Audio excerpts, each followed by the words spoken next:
Assalamualaikum warahmatullahi wabarakatuh. Alhamdulillahilladzi bi ni'matihi tatimmus shalihat. Wassalatu wassalamu ala sayyidina Muhammadin wa ala alihi wa ashabihi wa man tabi'ahum bi ihsanin ila yaumiddin. Amma ba'du.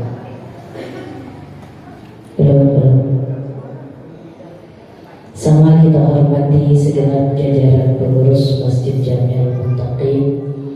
Sama kita hormati pimpinan Majelis Taklim, kaum ibu Majelis Taklim Darul Husna, Al-Mukarramah Ibunda Ussalah Hajjah Rabi'ah Fauzi, beserta seluruh pengurus dan keluarga besar Majelis Taklim Darul Husna. Mudah-mudahan perjuangannya selalu diberkahi Allah Subhanahu wa Ta'ala.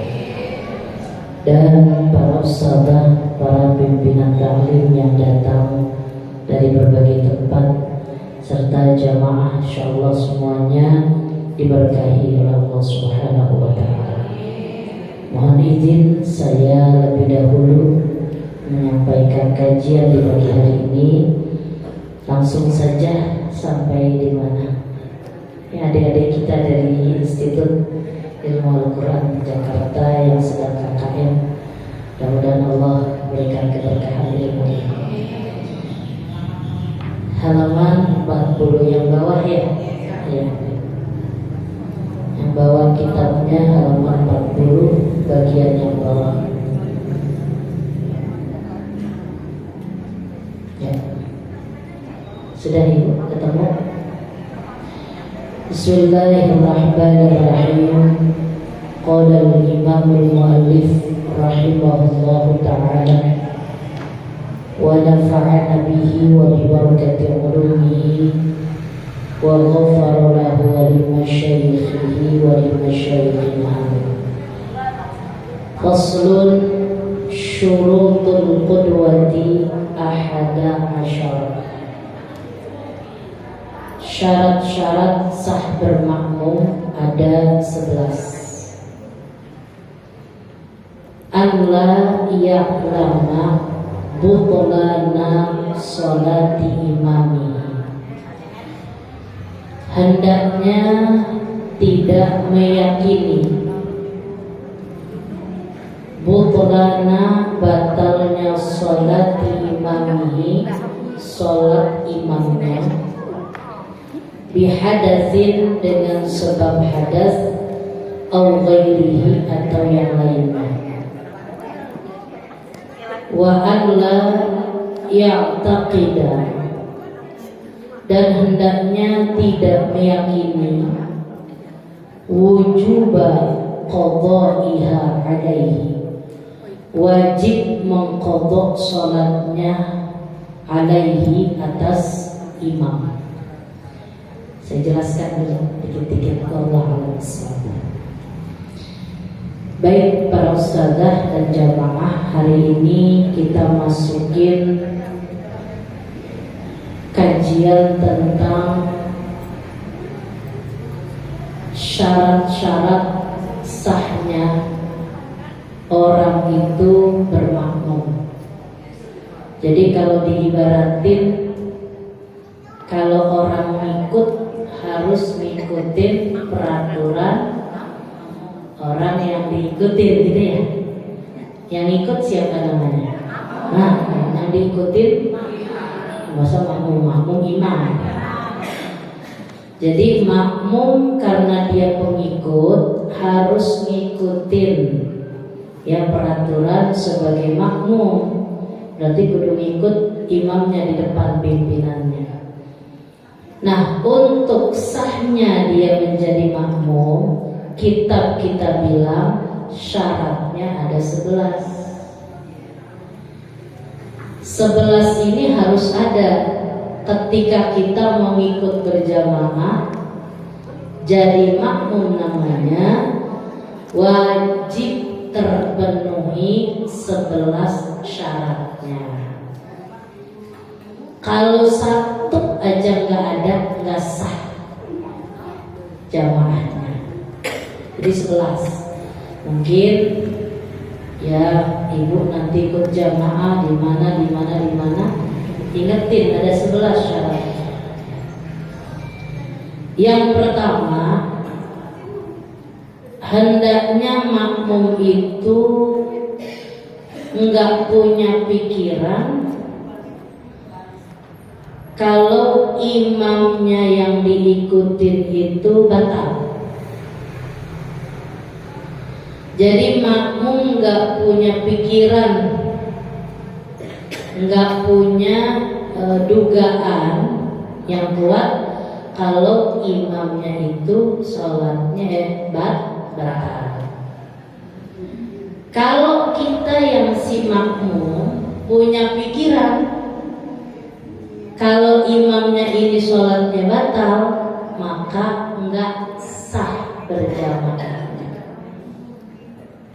Saya ulang dulu. Jadi makmum enggak boleh punya pikiran kalau imamnya itu sholatnya batal.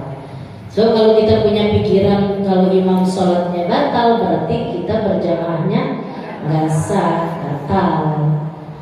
Saya kasih contoh dah. Ada 2 ember nih. Ada 2 orang nih punya ember. Ada airnya.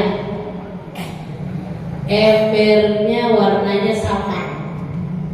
Emang orangnya berdua beririan dulu.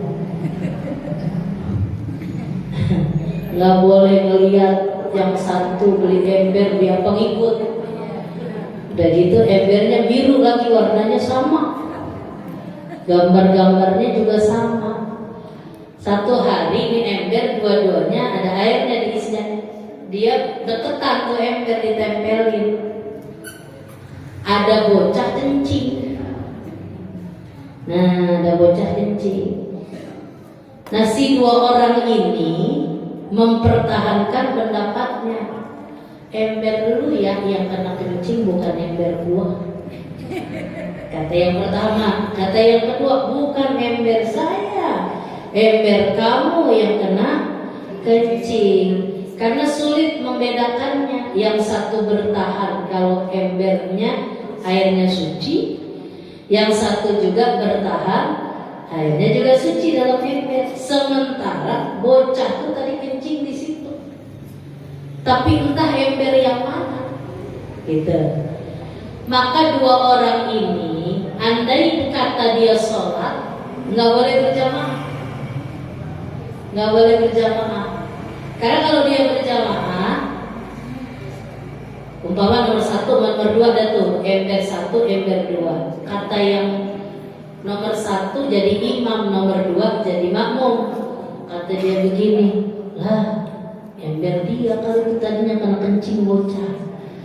Dia punya pikiran kalau dia itu yang imamnya itu wuduknya dari air yang di ember yang udah kena kencing. Berarti gak sah kalau begitu. Dua-duanya juga gak sah. Atau dibalik, yang punya ember kedua yang jadi imam sama juga.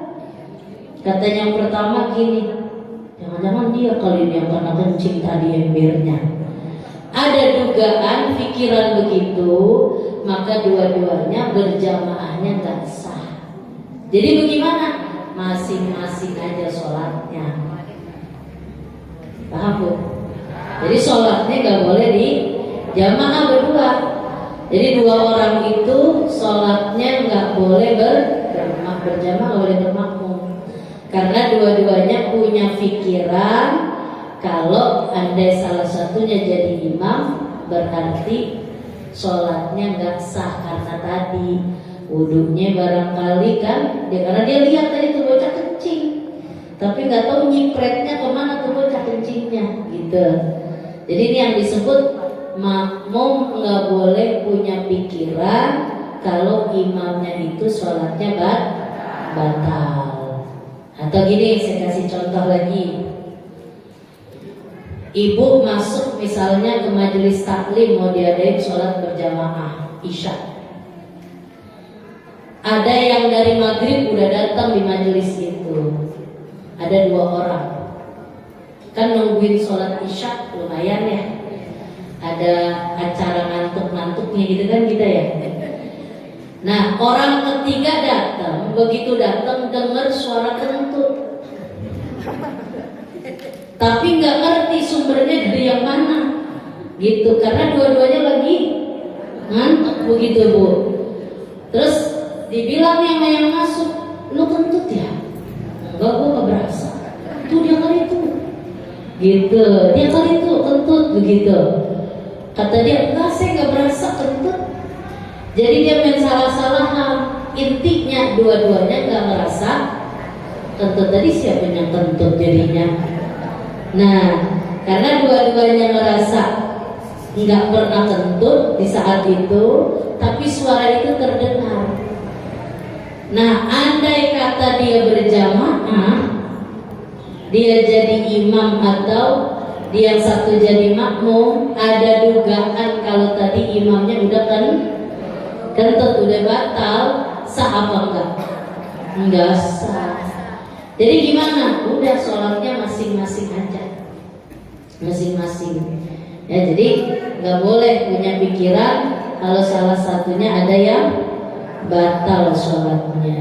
Nah, itu di antara contoh makmum nggak boleh punya pikiran kalau imam batal sholatnya.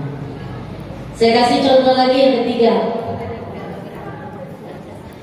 Ibu pernah nggak dengar imam baca Fatihah nggak pakai Bismillah? Ya, geser. Ibu maaf yang ini gesernya ke sini. Biasanya kalau disuruh melangkah suka males. Kalau ada PW, ya terus. Ustazah mau ke sini. Ya, geser. Ya, terus. Kalau ibu berjamaah, kemudian yakin imamnya nggak baca Bismillah pada saat membaca Fatihah, ibu yakin nih, imam kayaknya dari takbiratul ihram nggak ada jeda gitu loh. Kok langsung Alhamdulillahirabbil alamin, langsung begitu. Berarti dia nggak baca Bismillah. Kita yakin imamnya nggak baca Bismillah sama sekali. Berarti kita batal ngikutin dia, nggak sah. Gitu dia. Jadi itu yang tadi saya bilang, kita makmum punya pikiran ya, imamnya nggak sah sholatnya. Karena kalau dalam mazhab Syafi'i, Bismillah itu kita yakinin adalah salah satu ayat dari suratul Fatihah ya. Ada mazhab ya yang nggak pakai Bismillah, jadi Bismillah bukan ayat dari Fatihah. Mazhab Hanafi itu Bismillah bukan bagian dari Al-Fatihah, jadi nggak dibaca juga nggak apa-apa begitu. Imam Hanafi. Nah, ini Imam Hanafi, jadi Al-Fatihahnya dimulai ayat pertama dari Alhamdulillah. Nanti siratal ladzina an'amta 'alaihim itu ayat ke-6. Ghairil maghdubi 'alaihim waladdallin itu ayat ke-7. Itu Hanafi. Kalau Imam Maliki, Bismillahnya dibacanya pelan, ya disirkan. Bismillahirrahmanirrahim. Alhamdulillahirabbil alamin. Gitu. Jadi Bismillahnya berarti itu mah masih baca Kalau kita ikut imam ya yang nggak baca Bismillah, sementara kita baca Bismillah, berarti kita nggak boleh bermakmum dengan dia. Dan kita punya pikiran, ini imam Bismillah ini kapan nih? Tahu-tahu Alhamdulillah aja, kita yakin dia nggak pakai Bismillah, maka kita nggak sah mengikuti dia. Gitu ya. Jadi kan kita lagi ceritain kalau kita lagi sholat jadi makmum nggak punya pikiran kalau imamnya batal sholatnya, begitu. Kan kalau dalam mazhab kita kalau Bismillah nggak dibaca nggak sah kan? Kan harus bismillah kan? Dan harus jahar, artinya jelas huruf-hurufnya. Ibu nguap aja, bismillah bacanya sambil nguap, enggak salah. Kan huruf-hurufnya ada yang hilang nantinya makhrajnya kan? Nah apalagi kayak gitu nggak dibaca ya. Tapi kalau mazhabnya Hanafi emang nggak baca bismillah dia, itu ya. Dasarnya ada. Imam Hanafi, ulama kita nggak asal goblek ngomongnya, punya sandaran. Hadis dari Aisyah radhiyallahu anha, kata Sayyidah Aisyah dalam hadisnya, yaftatihus salata bit takbir. Dimulai sholat itu dengan takbir, thumma bilhamdulillahi rabbil alamin. Kemudian dilanjutkan dengan baca alhamdulillahi rabbil. Makanya dari dasar itu kalau Imam Hanafi nggak baca bismillah gitu ya. Atau lagi saya kasih contoh, banci bermakmum ame banci. Ibu tahu nggak banci sama bencong beda tuh sama? Beda.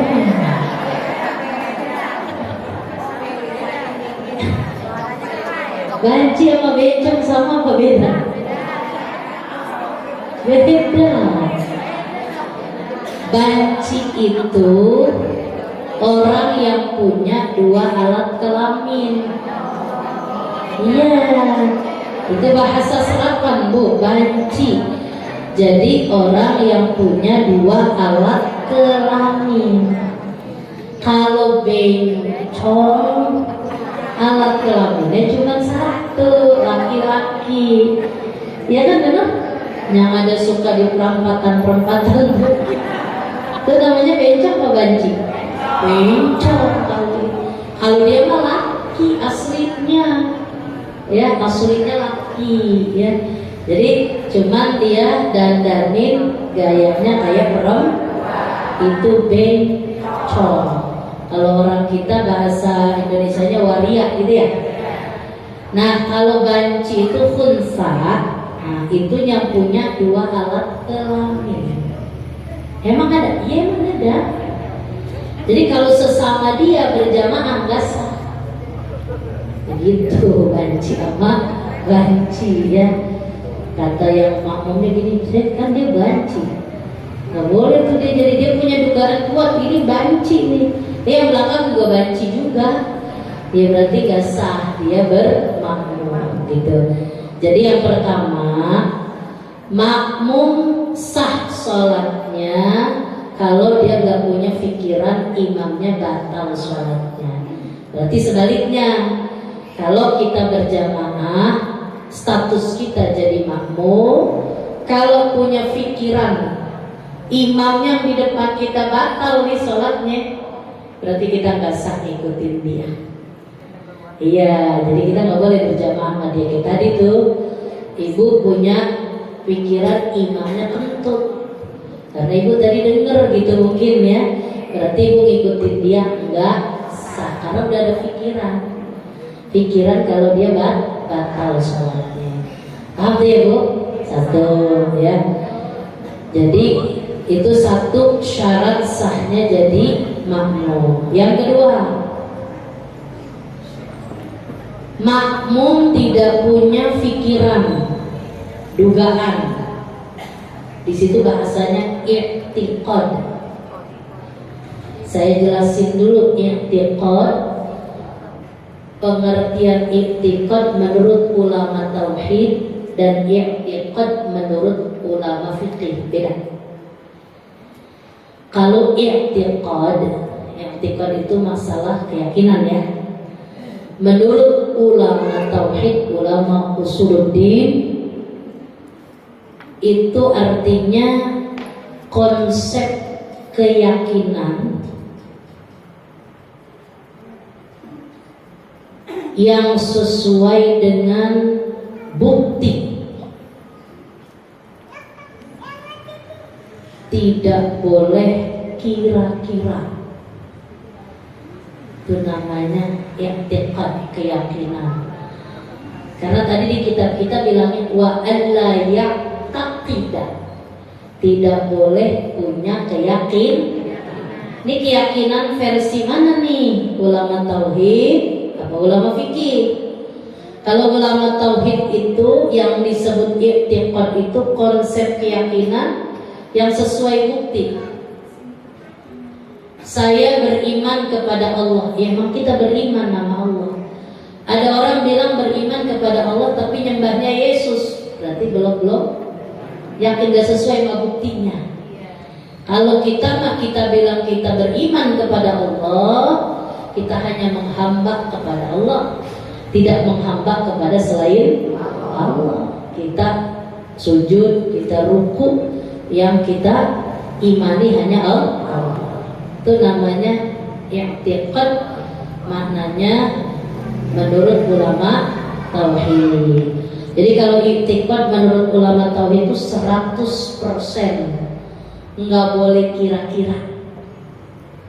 Yakinnya sama Allah enggak boleh 75%, enggak boleh.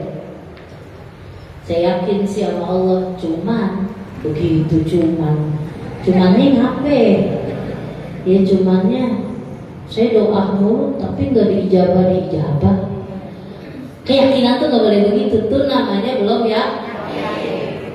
Gitu. Yang penting kan kita bilang kita mah ikhtiar, selebihnya kita berdoa, hasil akhir urusan Bismillah walhamdulillah wal khairu wasyarru bimasyiatillah. Itu sering kita baca. Yang penting kita mah Bismillah. Selesai kita ngerjain semua urusan, alhamdulillah. Wal khair wasyarr bimasyiatillah. Untung rugi, baik buruk, hasilnya terserah Allah. Karena Allah mah tahu apa yang pantas buat kita. Allah paling tahu. Oh nih, anti dikasihnya begini nih sama Allah, kata Allah pantas buat kamu. Kamu mampu. Gak mungkin Allah ngasih yang tidak kita mampu. Kalau Allah ngasih kita yang gak kita mampu, Allah berarti zalim. Dan Allah zalim mustahil. Gitu. Jadi itu namanya i'tiqad, keyakinan menurut ulama tahu. Kalau ulama fikih, keyakinannya dugaan kuat, walaupun tidak 100%. Baru 75% jadi kalau fikih begitu. Ya jadi kalau fikih mah nggak nyampe 100%, 75% aja itu udah i'tiqad maknanya. Jadi ada makmum beriktikad, berkeyakinan kalau imamnya itu sholatnya harus diiadah. Iadah itu diulang. Kalau makmum punya keyakinan begitu tuh dugaan gitu, imamnya punya sholat yang diiadah sholatnya, kita nggak boleh ikut dia. Saya kasih contoh. Sholat di pesawat, ya, wudunya pakai apa? Air ada nggak air? Air ada, tapi kita nggak boleh pakai karena kalau 450 penumpang pesawat plus awak kabinnya semuanya pakai itu air, insya Allah nggak nyampe ke Ka'bah, tapi ketemu sama yang punya Ka'bah.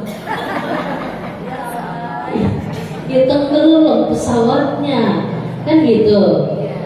Terus kita media tayamum ada debunya?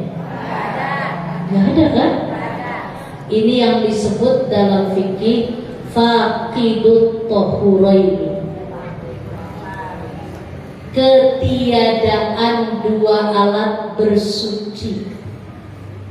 Itu namanya dalam fikih gitu. Ya, mau pakai air dianggapnya tidak ada, walaupun ada dianggap nggak ada kan. Mau pakai debu untuk tayamum, kagak ada debunya. Kalau Imam Syafi'i nggak bisa, harus pakai debu dari tanah yang suci begitu. Kata ibu di kursi pesawat emang ada debunya? Apa di jendelanya kali gitu? Kalau Imam Syafi'i enggak, makanya hari itu kita tetap sholat apa enggak di pesawat? Tetap. Itu yang disebut sholatnya namanya faqidut tahurain.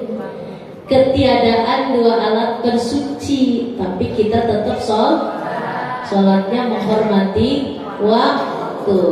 Maka entar selepas kita turun dari pesawat, kita mengiadah, wajib hukumnya iadah.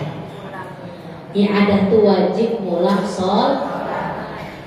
Tuh kita di pesawat kan begitu semua tuh. Ini jamaah haji semuanya teman-teman kita. Begitu turun, maka sholatnya masing-masing, gak boleh jamaah. Dah, Ustazah Fauzia imam. Nah kan kita anggap beliau pimpinan kita utama. Ustazah imam dah, saya makmumnya. Gak boleh, karena sama-sama punya sholat yang wajib. Iya, diulang. Lah saya jadi makmumnya, Ustazah Fauzia jadi imamnya. Kata saya gini, kamu Ustazah Fauzia kudu ngulang sholatnya yang ada. Maka status saya berjamaah dengan beliau gak boleh gak sah. Jadi andai itu KBIH jumlah jamaahnya ada 100 orang, sholatnya semuanya masing-masing. Coba dah, yang pernah ngalamin kayak gitu dulu berjamaah apa enggak? Masing-masing. Sebab ada yang ngotot mau jamaah. Ini kalau ngikutin hukum fikih kita berarti tidak sah berjamaahnya, gitu ya. Jadi sholat tetap sholat ibu. Di pesawat tanpa wudhu, tanpa tayamum. Sholatnya gimana Ustazah? Ya duduk. Masa diri? Insya Allah. Ya kalau diri insya Allah. Sholatnya duduk. Tapi setiap waktu nggak bisa jamak, nggak bisa kosor. Karena ibu kan nggak faqidut tahurain.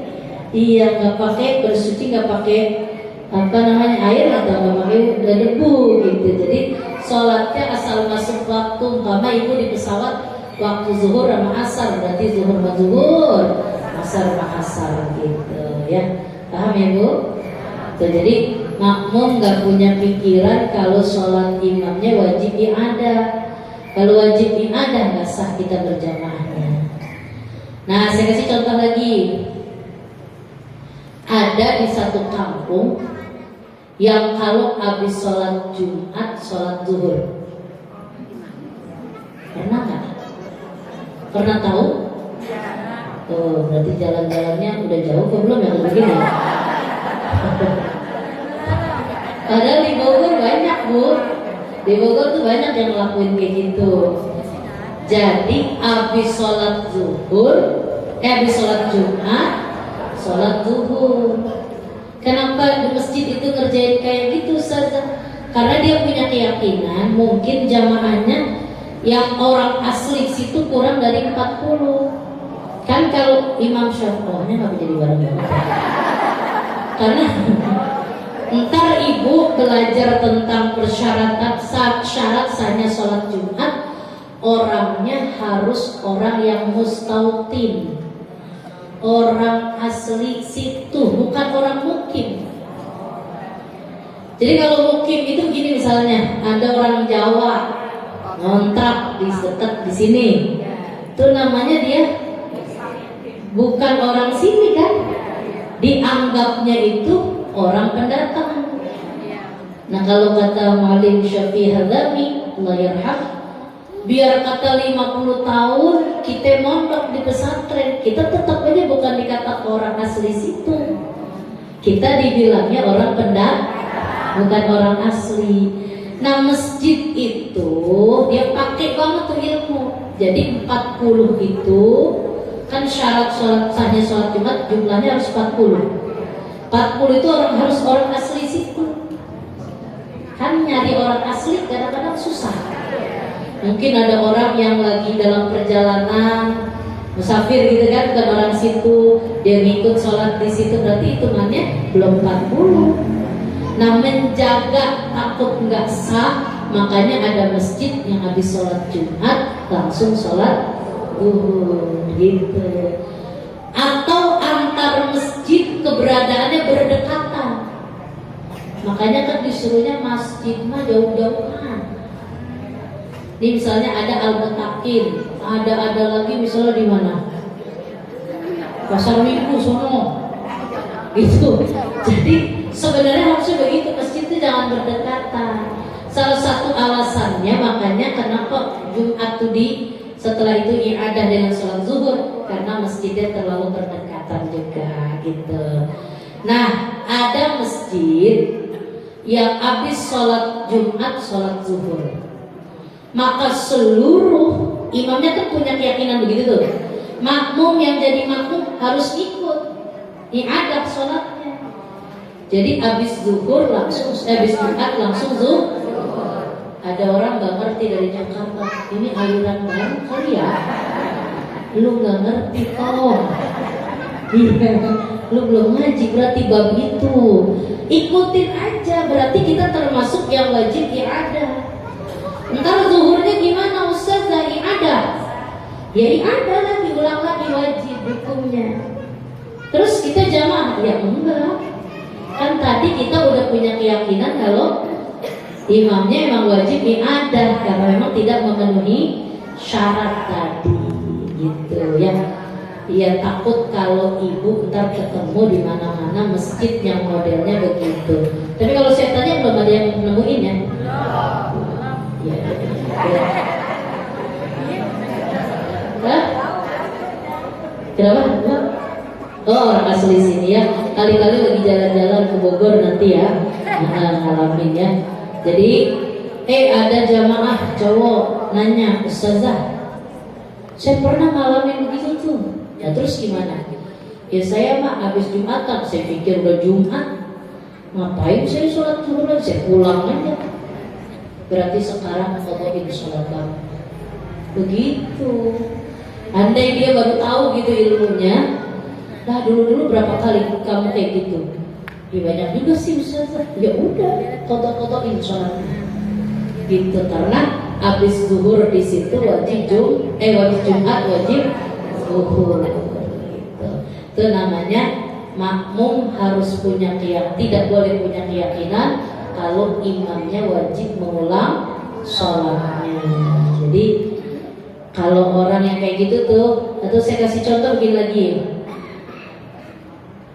ada pengantin baru yang cowoknya aki-aki umur 80 tahun.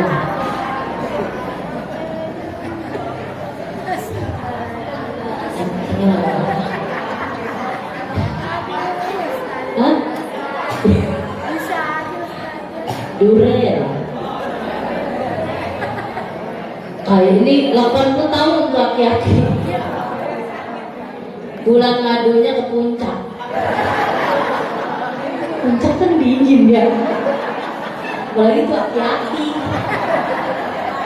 Mana punya penyakit asma lagi.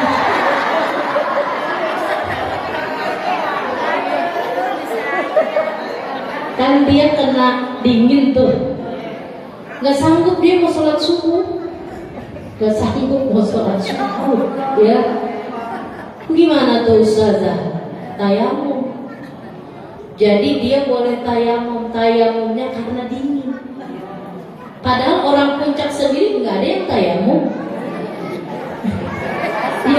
Itu dia. Yang lain nggak ada yang tayamum, dia doang. Karena tadi maklum aki-aki, iya, sono lagi di puncak, ya. Maka dia sholatnya pakai tayamum. Kita mau berjamaah sama dia, nggak sah, ya nggak sah. Karena kita tahu dia nanti i'adah sholatnya, wajib diulang. Tapi aki-aki sholat lagi kalau waktunya udah panas-panasan dikit. Udah agak dinginnya hilang. Jam-jam berapa tuh kalau di puncak rada panas? Nah, berarti sering ke puncak ini. Jam berapa? Jam 11. Jam 11 masih dingin apa udah panas? Agak panas. Nah, si aki-aki tadi wajib pulang di jam itu subuhnya. Ini ada wajib hukumnya buat dia. Karena tadi dia sholatnya pakai tayamum, alasannya karena dingin gitu. Maka andai kita berjamaah sama dia nggak sah, karena dia wajib i'adah gitu. Saya kasih contoh ya. Jadi memang ada ya, barangkali ada ya. Jadi ada ya. Jadi kalau seperti itu tuh termasuk makmum nggak boleh punya keyakinan imamnya sholatnya wajib i'adah. Jadi ini baru dua nih, ya. Jadi baru dua. Satu, syarat sahnya jadi makmum, makmumnya tidak punya pikiran kalau imamnya batal sholatnya, ya. Yang kedua, ya, makmum harus punya keyakinan kalau imamnya tidak punya sholat i'adah, ya. Kalau punya keyakinan maka tidak sah. Terus saya kasih contoh lagi begini. Kita mau berjamaah nih, turu-turu ibu-ibu, ya. Kan ada yang sholat idnya pisah laki perempuan ya Bu ya. Ini kita lihat nih Ustazah Fauziah mau berangkat sholat, dia cium tangan sama lakinya, gitu. Dia cium tangan, terus kita lihat, sampai sini dia langsung duduk aja di depan. Dia ngimamin sholat. Nah, hati kita ngomong nih, kita punya, kan tadi dia udah cium tangan sama lakinya. Kita nggak sah ikut berjamaah sama dia. Karena kita punya pikiran dia batal, tadi udah cium tangan. Dan itu sampai sini dia agak wudhu lagi. Dia langsung ngimamin sholat. Nah, yang seperti itu tuh, itu termasuk berarti kita nggak sah berjamaah dengan dia. Ya, baik. Kalau ibu mau nanya, saya kasih waktu. Itu dua dulu ya. Kemudian saya ngingetin, ini bulannya bulan apa Bu? Termasuk Ashhurul Hurum, ya. Amaliyah yang dianjurkan di bulan ini, yang paling tinggi makomnya puasa. Karena ada hadis riwayat Ibnu Majah dan At-Tirmidzi bahwasanya Allah sangat cinta, sangat suka dengan orang yang beribadah di 10 awal dari bulan Dzulhijjah. Sampai saking cintanya dikasih bonus.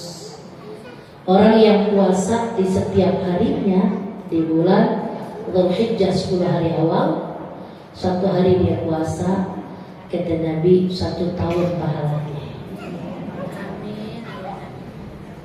Kalau ibu udah puasa, alhamdulillah dari tanggal 1 saja banyak kondangan, dia udah bilang aja.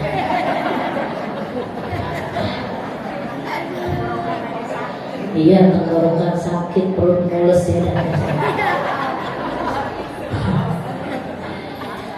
Terus siapa yang sholat di tiap malamnya qiyamul lail, namun dia kayak orang sholat di malam Lailatul Qadar. Jadi jangan sia-siain di 10 hari awal. Malamnya kita isi. Kalau Lailatul Qadar kan mulianya malamnya. Kalau ini mah min ayyamin bahasanya, tidak ada hari. Berarti ini mulia harinya. Malamnya aja kita bangun udah kayak sholat Lailatul Qadar.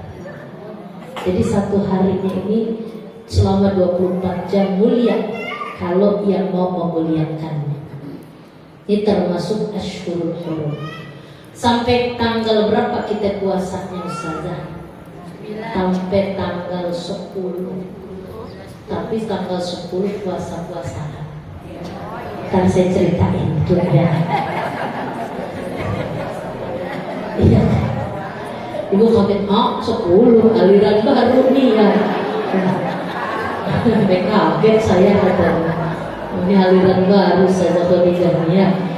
Tanggal 1 sampai tanggal 7 kita puasa ya, awal biasa ya. Satu harinya di situ dikasih motivasi 1 tahun. Ya ini rangsangan aja biar kita isi hari-hari kita dengan puasa.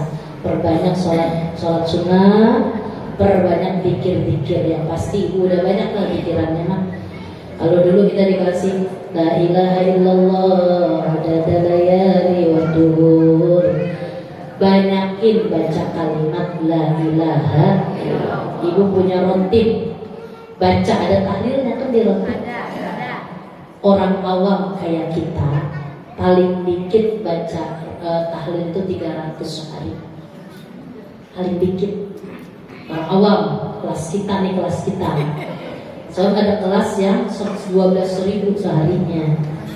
Kita mah nggak kelas 2, belum kelas 12.000 ya, 300 ya 300. Nah, sholawat, istighfar, ya itu amaliyah dah, dikir-dikirnya baca Quran. Di tanggal 8 kita puasa tarwiyah namanya ya. Nah, terus tanggal 9-nya nih, dari mulai kita puasa bicaranya. Karena kalau 10 Muharram itu puasa Nabi Musa ya, alaihissalam, Asyura. Itu 1 hari Asyura sama dengan 1 tahun pahalanya. Nabi Muhammad SAW dengan Nabi Musa makomnya tinggi ya, Nabi Muhammad SAW. Kalau Nabi Musa 10 Muharramnya 1 tahun, maka Nabi Muhammad SAW 9-nya hari Arafah, yakni 2 tahun pahalanya. Makanya kalau pengen harga pas banget puasanya, paling kagak kan ada yang nanya mulu tuh, kalau nggak 10 hari Ustazah, ya udah 2 hari tarwiyah sama Arafah. Kalau nggak bisa 2 hari, ya udah sehari. Kalau nggak bisa sehari, jangan nanya.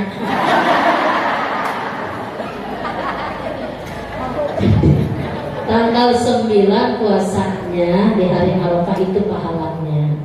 Kemudian paginya habis sholat subuh kita dianjurkan takbir muqayyad, takbiran yang dibaca selepas sholat fardu dari mulai 9 habis subuh hari Arafah sampai tanggal 13 Dzulhijjah di waktu asar.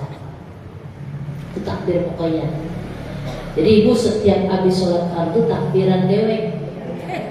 Nah ya, Allahu Akbar, Allahu Akbar, Allahu Akbar, dirian. Itu dapat takbir muqayyad, namanya takbir muqayyad. Ngapain sih kita baca-baca gitu mengagungkan Allah saat kita Allahu Akbar, Allah cuma Allah yang besar, nggak ada lagi, mantepin tauhid kita. Begitu. Terus selepas bicara takbir muqayyad di hari Arafah, dari waktu zuhur sampai maghrib, menjelang maghrib itu waktu mustajab berdoa. Biar setengah jam, mau habis zuhur, mau jam 2 atau menjelang asar, habis asar, ibu sempetin buat menghamba kepada Allah, ibadah. Mau baca Quran silahkan, mau baca Yasin, mau baca apa terserah, zikir yang lainnya, mau berdoa sebanyak-banyaknya silahkan. Karena itu waktu mustajab. Ada yang nanya, Ustazah, kan di Mekah, di Arab wukufnya Jumat, lah ngapa jadi kita hari Arafahnya Sabtu? Saya tanya sama ibu tinggalnya di mana? Di Indonesia apa di Arab? Kalau tinggal di Indonesia, ikutin peraturan Indonesia. Kemarin Dzulqa'dah diistiqmalkan karena nggak kelihatan. Kalau metode hisab kemarin memang hari Kamis, karena ada yang udah Kamis tanggalin ya. Terus pemerintah dengan ada ulama di belakangnya itu kan sidang isbat. Nah, menentukan titik-titik di mana untuk melihat hilal, nggak ada yang kelihatan. Jadi akhirnya Dzulqa'dah digenapkan jadi 30 hari. Tanggal 1-nya jatuh malam Jumat. Berarti besok Arafahnya tanggal 9 Juli, hari Sabtu depan. Berarti itulah hari Arafah buat kita orang di Indonesia. Kan yang wukufnya udah, kita tuh bukan di Arab, Indonesia. Ini kalau ibu ngotot ikut Arab silakan. Ibu udah sholat subuh belum? Udah sholat subuh belum? Gak sah. Ya kan ibu ikut Arab tadi katanya. Oh iya, di Arab udah sholat subuh belum? Oh, berarti ibu gak sah sholat subuhnya. Itu karena kita tinggal di Indonesia. Berarti hari Arafah buat kita ntar hari Sabtu depan. Dari zuhur sampai menjelang maghrib berdoa. Itu waktu mustajab buat kita. Malamnya takbiran tanggal 10 ya Bu ya. Sedekah banyakin. Besok paginya puasa-puasakan.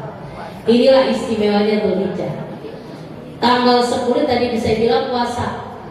Ibu puasanya sebentar, pahalanya kayak 1 hari puasa. Kan puasanya cuma sebentar. Ada yang nanya, Ustazah saya pakai sahur apa kagak? Orang puasa di rumah. Ada yang nanya, sahur nggak saya Ustazah? Orang puasa jam 8 udah pada makan. Masya Allah. Bagaimana orang rugi ya. Jadi ibu puasa dari mulai subuh sampai pulang sholat Id.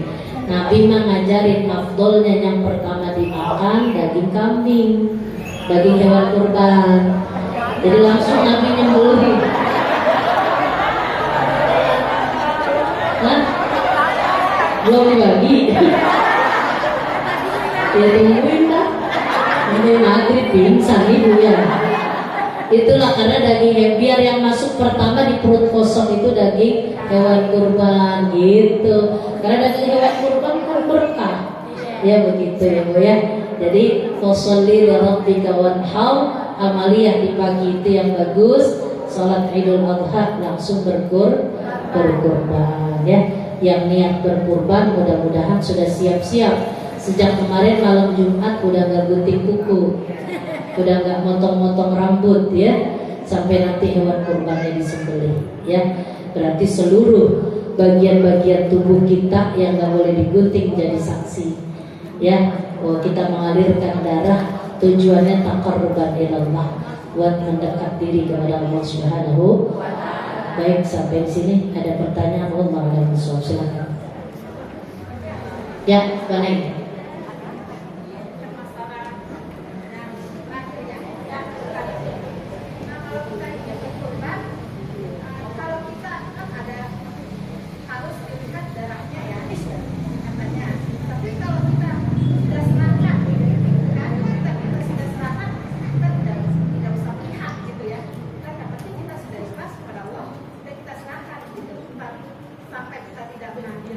Ya.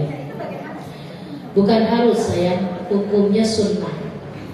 Sunnah menyaksikan pada saat hewan kita disembelih. Hukumnya sunnah. Bukan harus. Kalau harus kan ada indikasi wajib. Sunnah, kalau sunnah itu gimana? Dikerjakan, dapat pahala, ditinggalkan, tidak berdosa. Emang seyogianya mah nyaksiin. Ya, soalnya ada doanya juga waktu kita nyaksiin.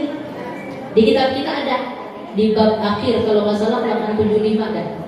Bagi yang menyaksikan ada doanya di situ. Nah, kalau nggak nyaksiin gimana Ustazah? Saya nggak apa-apa, boleh-boleh aja. Kan saya sudah mewakilkan.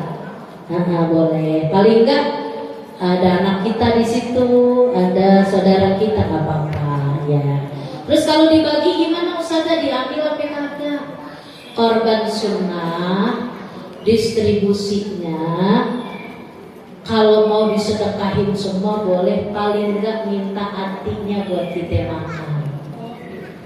Karena hewan, daging hewan kurban itu ngambil tabarukan, berkah, beda sama yang ibu beli di pasar gitu. Jadi biar sedikit ambil makan gitu. Saya geli Ustazah, nggak pernah makan sama kambing. Ya saya juga enggak. Saya juga enggak makan sama kambing Pak. Ya, nggak doyan saya. Ntar darah tinggi tuh. Mindset kita, cara berpikir kita tuh harus kita ubah. Kan apa yang terjadi sama kita tergantung pikiran kita. Kalau kita bilang darah saya tinggi, beneran. Kolesterol saya naik, bener. Ya udah makan aja biar sedikit, bismillah. Mudah-mudahan saya makan daging hewan kurban biar jadi obat. Kenapa nggak begitu? Kan syariat itu mesti ada hikmahnya. Jangan begitu, kalau semua ibu seperti itu, terus kita nerapin syariat itu jadi gimana dong? Kan kita harus mencoba syariat itu. Jadi emang udah diperbolehkan walaupun sedikit, ngambil hatinya, makan buat si pengurma. Kalau korbannya paham bu? Iya, ya makan boleh ambil. Kalau dikasih ambil. Kalau ibu mau ngambil cuma sedikit, sisanya kasihin yang lain boleh. Gitu ya. Baik. Ya. Kalau suatu misal ya Bu Aja, kan kita mau korban, tapi kok kita ada rambut kita nggak tahu itu hukumnya gimana? Kalau potong apa? Potong rambut. Oh, karena tidak tahu. Baru tahu sekarang. Oh, seumpama nggak tahu gitu. Kalau nggak tahu nggak kena hukum. Karena kan nggak tahu. Kenapa kamu potong kuku? Kan kamu mengorban. Saya nggak tahu. Oh, kalau orang nggak tahu nggak kena hukum. Sama kayak ibu lagi puasa kan nggak tahu. Bu, kayak ibu lagi puasa minum. Saya nggak tahu kalau puasa nggak boleh minum. Karena nggak tahu. Nggak apa-apa minumnya, gitu. Jadi ketika ibu sudah tahu, maka hukum berlaku saat ibu tahu. Kayak misalnya gini nih. Kan kemarin tanggal 1-nya kemarin. Kan ibu belum tahu. Baru tahunya sekarang. Terhitung dari sekarang ibu jangan gunting kuku. Gitu ya. Udah tahunya hewannya udah disembelih. Ya udah wallahu a'lam. Insyaallah gitu. Ceritanya habis itu Maya. Ya Bu paham. Ada lagi?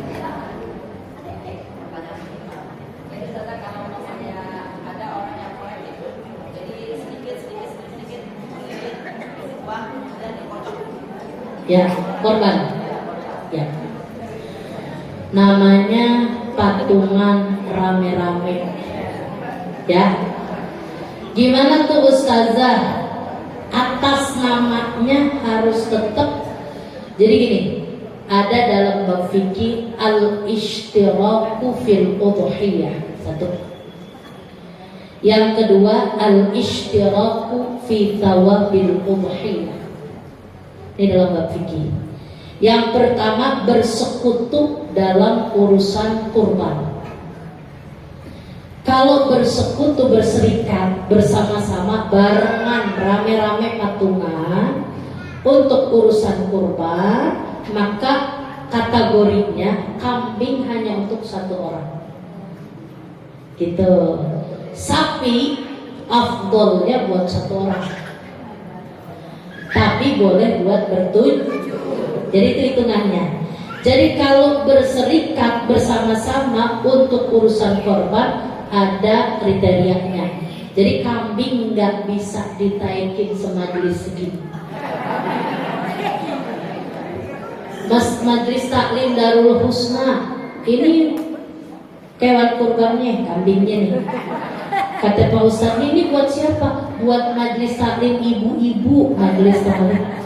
Dan naikin segini banyaknya. Belum ditaikin tuh kambing udah pingsan duluan. Jadi peraturannya kambing hanya untuk satu orang. Nah kalau patungan begitu tuh, coba dikocok. Nah saya pernah bilang, ibu main arisan atau main apa jangan pakai kocokan.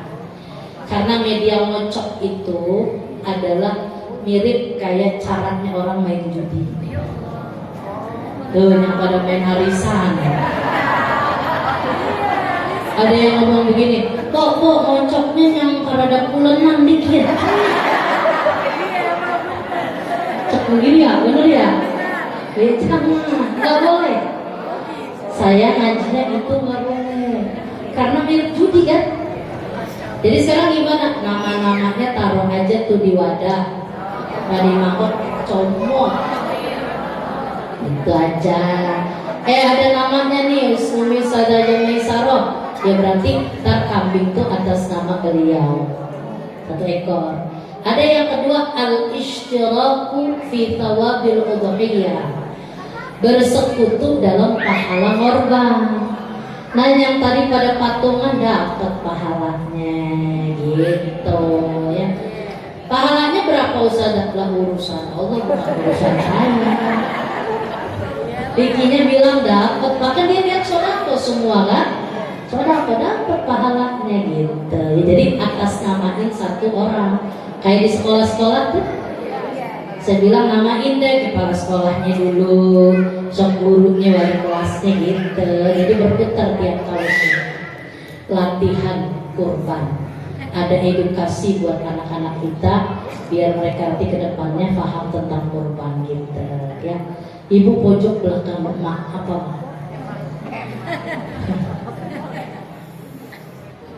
Assalamualaikum warahmatullahi wabarakatuh.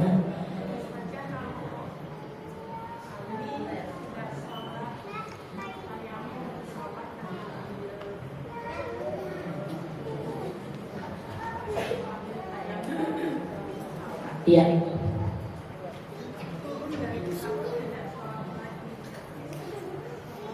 Tidak sah. Karena ibu satu, kalau ibu tetap tayamum di kursi pesawat. Yang kedua, ibu nggak menghadap kiblat kan sholatnya, ya kan? Terus ibu juga sholatnya faqidut tahurain tadi ya. Maka kalau ibu nggak ulang lagi sama dengan ibu nggak sholat. Gitu, jadi wajib diulang ya, gitu ya Bu ya. Jadi yang sering pada naik pesawat ya, itu pakai ilmu itu ya. Baik, lagi Ustazah, kalau ada orang sakit sebulan dia tayamum terus apa harus ada juga Ustazah? Oh iya, kalau sakit ya, sakit dia tayamum, tidak termasuk yang wajib diiadah itu. Kalau dia mah ngadepnya juga ke kiblat sholatnya gitu ya, persyaratan yang lain terpenuhi, cuman wudunya diganti dengan tayamum, maka dia nggak wajib diiadah sholatnya. Tapi kalau dia tempat tidurnya ngadepnya nggak ke kiblat, udah gitu dia tayamumnya juga cuman di tembok, ya udah nggak terpenuhi ya persyaratannya, nggak semua terpenuhi, maka wajib diulang gitu. Ya, baik, ada lagi tadi ya, Bu. Assalamualaikum. Ya. Ya.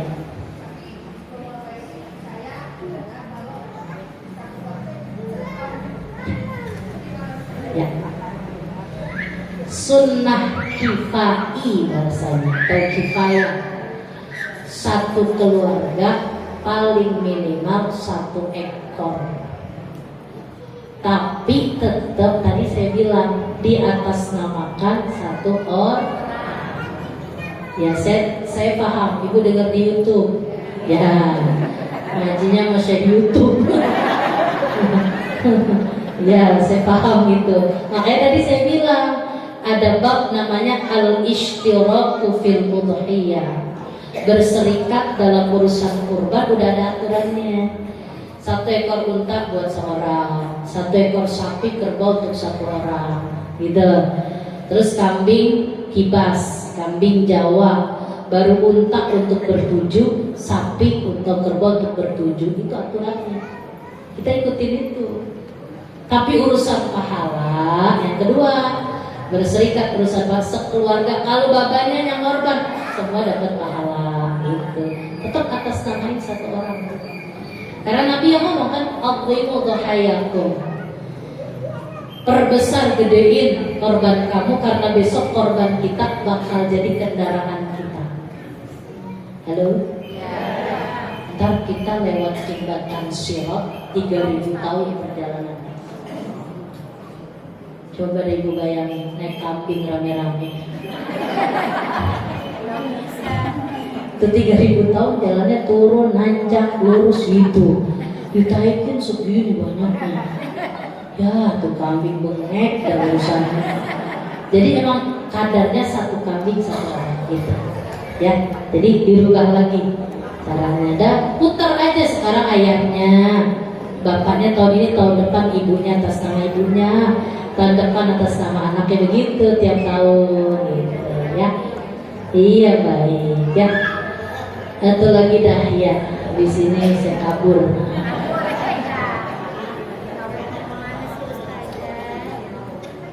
Ya sapi. Ya.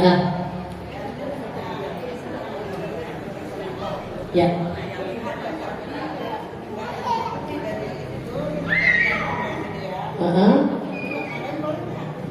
Ibu-ibu tuh sodako nambahin. Oh dia nambahin ya, alhamdulillah kalau nambahin mah.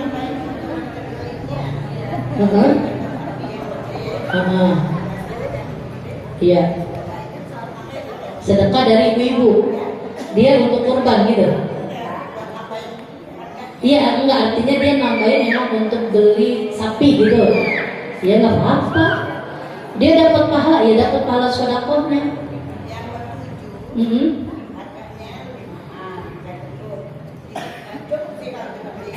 Kecilan. Cuman moyang gedean. Ya, kan yang sedekah bukan yang kurban kan? Iya dari orang lain. Misalnya kita bertujuh nih. Harganya pengennya sapinya yang limosin. Umi Maisarah, udah Ustazah, saya tambahin. Gitu kan? Saya tambahin kurangnya berapa? 3 juta, saya nambahin. Boleh, nggak apa-apa. Ya sah ya. Jadi yang nambahin dapat pahala gitu ya. Pengennya emang disuruhnya korban yang gede kan tadi Nabi yang perintah. Ya, jangan dibeli kambing kacang yang baru bisa teriak emak sekali. Ini baru lembek emak sekali ya. Ya, mudah-mudahan dikasih keluasan rezeki ya. Ya, kalau tahun kemarin. Tapi kalau belum bisa tahun ini, ntar latihan potong ayam aja. Saya ngomong beneran nih. Syekh Nawawi Al-Bantani punya guru sampai terus ke Imam Bukhari, sampai terus ke Syekh Abdul Abbas.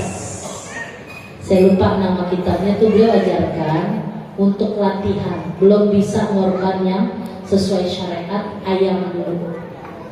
Ayam dah. Taruh beruber ayam foto di hari tanggal 10 Dzulhijjah. Begitu. Itu disuruh Bu, begitu. Ntar latihan tahun depan ya, ganti anak kambing yang udah sesuai syariat tapi ya. Ntar ganti lagi kambing yang lebih besar, begitu disuruh biar kita latihan. Jadi jangan selamanya terima terus, boleh berbagi kan? Iya, makanya mudah-mudahan saya doain biar luas rezeki, biar bisa kurban yang sunnah, mudah-mudahan akan jadi kebaikan yang berlipat buat kita berlipat ganda. Ibu mohon maaf, minta ridho saya sampai di sini dulu. Nanti dilanjutkan baru baca Yasin doang soalnya. Sambil nungguin ibu ya, saya lama-lama ini banyak juga ya. Mudah-mudahan manfaat yang saya sampaikan. Baru 2 ingetin fikihnya dan sekilas tentang Dzulhijjah. Mudah-mudahan kita bisa ambil manfaat dari apa yang kita sampaikan. Wallahu a'lam bishawab. Sallallahu alaihi wa sallam. Alhamdulillah rabbil alamin. Assalamualaikum warahmatullahi wabarakatuh. Terima kasih kepada guru kita yang telah menyampaikan pelajaran